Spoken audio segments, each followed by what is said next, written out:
বলছে আপনারা 50 লাখ টাকা চাঁদা চেয়েছে। আমরা কি সেই চাঁদাবাদ চেয়েছিলাম?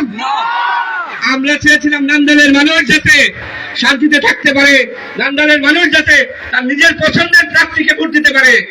কিন্তু আমরা নান্দাইলের মানুষ শান্তির জন্য এবং আমাদের পছন্দের প্রার্থী হাসিনা খানমের জন্য সকলেই ঐক্যবদ্ধভাবে কাজ করব, সেই আশা কিন্তু সকলের কাছে রাখছি। আজকে আপনারা মিটিং আসছেন, মিটিং শেষে যেন সবাই ঘুমিয়ে না পড়ি। আমার কথা হলো আমরা কিন্তু যুদ্ধে নেমেছি, সেই যুদ্ধে কিন্তু আমাদের বিজয় হতে হবে। আজকে যদি আমরা বিজয়ী না হই তাহলে যারা এতদিন এই আওয়ামী লীগ করেছে আবার সেই আমাদের ঘাড়ে পাড়া দিবে। এটা কিন্তু মাথায় রাখতে হবে। কোনো কারণে কোনো মনোমালিন্য যেন নিজেদের ভিতর না থাকে। আমি সকলের কাছে আহ্বান রাখছি, আমাদের নিজেদের ভিতর যদি কোনো ধরনের ভুল বুঝাবুঝি থাকে সকলের কাছে অনুরোধ করে বলছি, আমরা নিজেরা যেন সকলে ঐক্যবদ্ধ থাকি এবং নিজেরা যেন সকলে আজ থেকে হাসিনা খানম চৌধুরী হয়ে বাড়ি বাড়ি যাই এবং আমরা হাসিনা খানম চৌধুরীর জন্য সকলের কাছে ভোট চাইব এবং আমরা যেন আমরা ঘরে ফিরতে পারি এবং বিজয়ের মেলা হাসিনা খানম চৌধুরী হবে না, এটা সাধারণ মানুষের হবে। সেই আশা রেখে আমি আমার সংক্ষিপ্ত বক্তব্য শেষ করছি। আসসালামু আলাইকুম। বাংলাদেশ জিন্দাবাদ, হাসিনা খানম চৌধুরী জিন্দাবাদ, জিন্দাবাদ।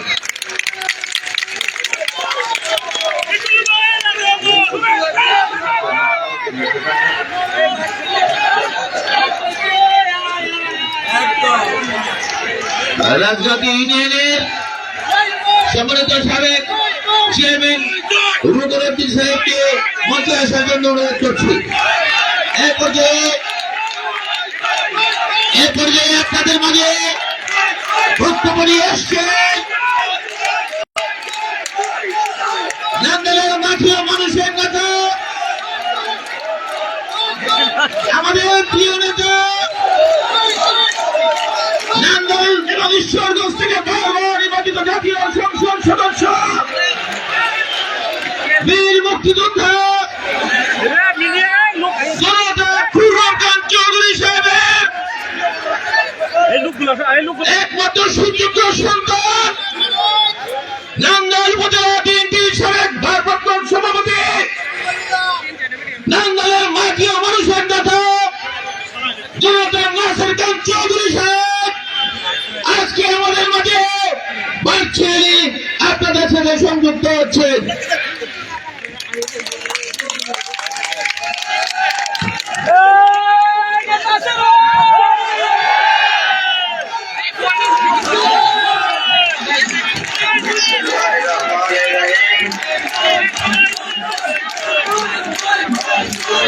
সবাইকে স্লোগানটা বন্ধ করতে হবে, সবাইকে স্লোগানটা বন্ধ করতে হবে। বিসমিল্লাহির রহমানির রহিম।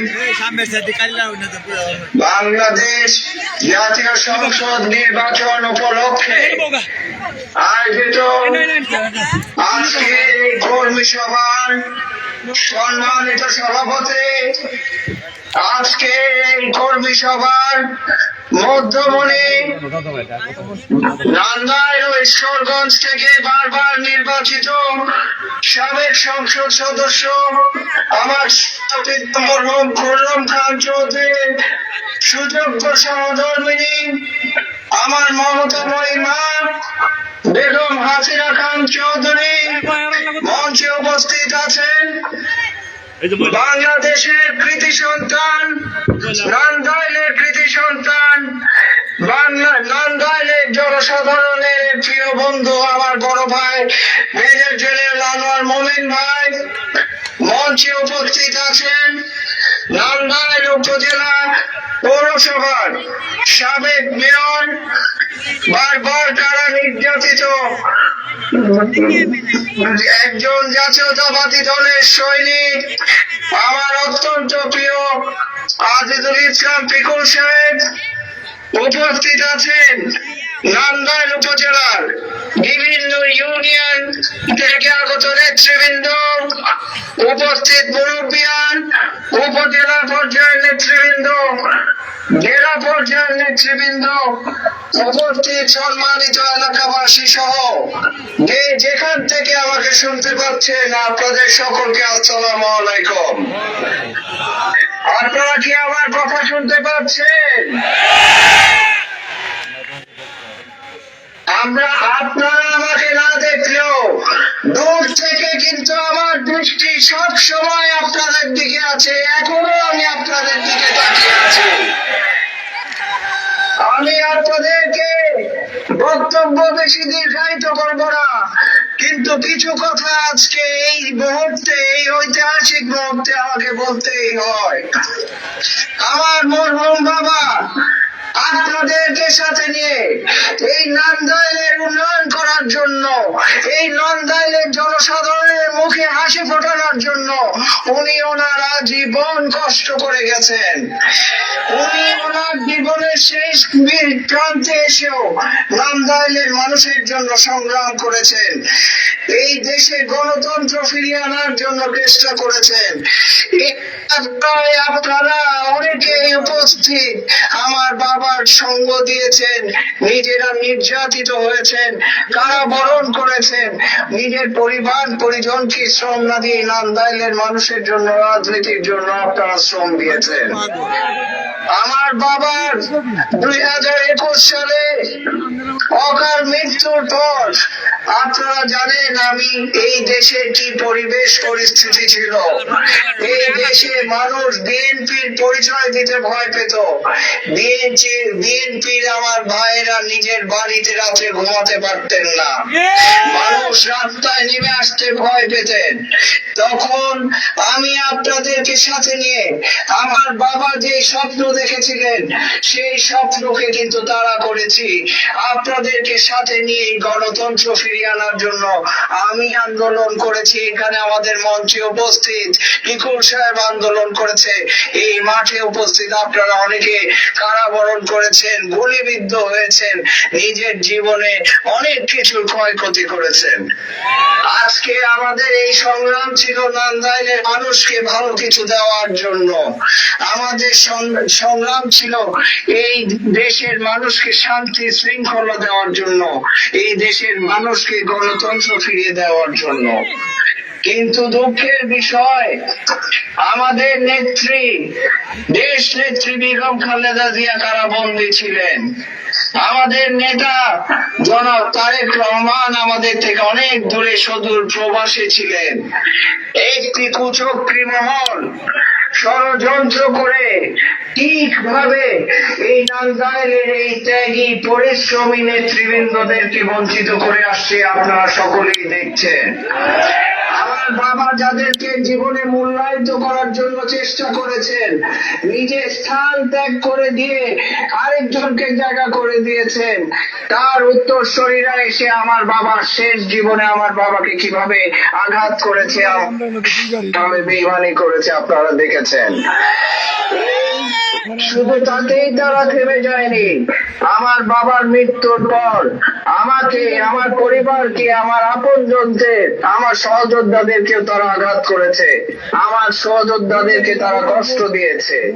আমি তারপরও দলের দিকে তাকিয়ে অনেক কিছু সহ্য করে গেছি, এই পরিবারের দিকে তাকিয়ে অনেক কিছু সহ্য করে গেছি।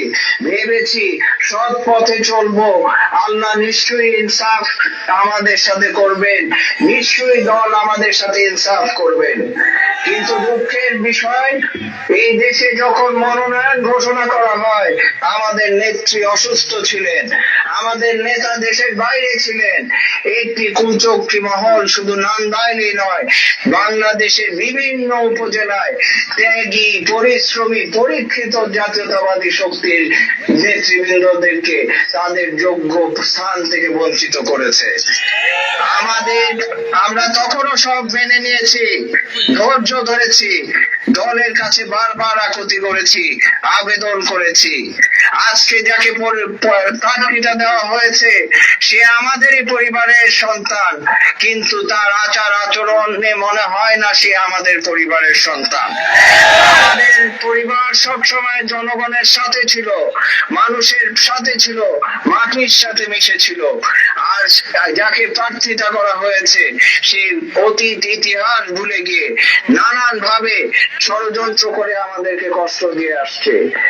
আজ এই পরিবেশে যখন আমরা কোন কোল কিনারা পাচ্ছিলাম না, আমাদের নেতৃবৃন্দরা যখন হতাশ হয়েছে, আমি যখন রাষ্ট্রীয় জটিলতার কারণে বিদেশ থেকে দেশে ফিরতে পারছিলাম না, আমাদের সকল নেতৃবৃন্দ আপনাদের কথায় আমি আমার মা মমতা মার দ্বার প্রান্তে পৌঁছে আমি আমার মাকে প্রশ্ন করি, আমার মা, আমি আমার এই লোকদেরকে নিয়ে কোথায় যাব? আমি এই লোকদেরকে করব। আমি আপনাদেরকে কথা দিয়েছিলাম যে আমি আপনাদেরকে জীবনের শেষ নিঃশ্বাস পর্যন্ত আপনাদের পাশে থাকব।